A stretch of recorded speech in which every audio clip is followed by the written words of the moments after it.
Bienvenue dans l'essentiel du Dessous des cartes. Aujourd'hui, on vous emmène à la frontière entre l'Ukraine de Zelensky et la Hongrie d'Orban, longue d'une centaine de kilomètres avec cette région, la Transcarpathie, aujourd'hui ukrainienne, mais qui a été autrefois sous domination de la Hongrie et qui compte encore aujourd'hui une importante minorité hongroise au cœur de nombreuses tensions, car Kiev accuse Budapest de leur distribuer des passeports hongrois. En septembre dernier, l'Ukraine a également accusé la Hongrie d'avoir violé son espace aérien en y faisant voler des drones de reconnaissance.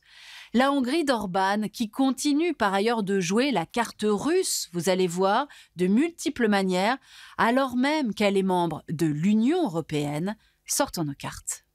1991, la Hongrie sort du joug soviétique et se tourne vers l'Europe en adhérant à l'UE en 2004, ce qui va accélérer son développement économique, recevant de Bruxelles 25 milliards d'euros de fonds structurels pour la période 2014-2020. Mais cette transition du modèle économique soviétique vers le système libéral sous perfusion bruxelloise va entraîner bouleversements et troubles identitaires.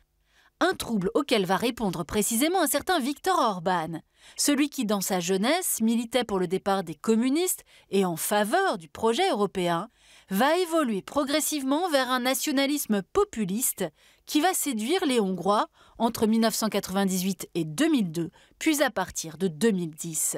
Avec son parti, le Fidesz, il se veut le chantre d'une démocratie dite illibérale qui respecte le suffrage populaire mais bafoue l'état de droit.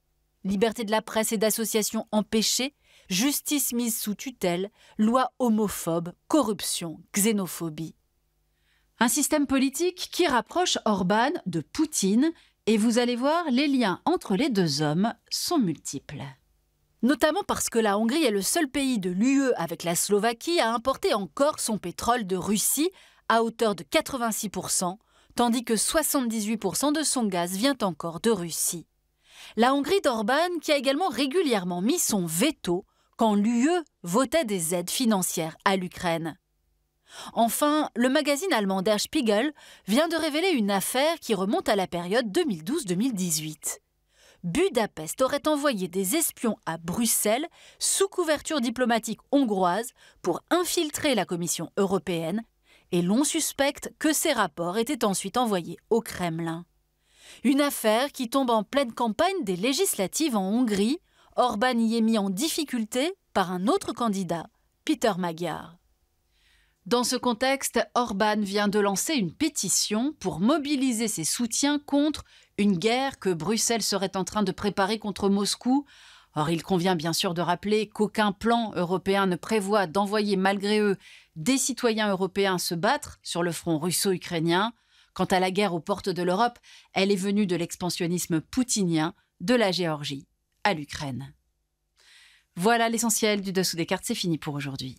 À bientôt.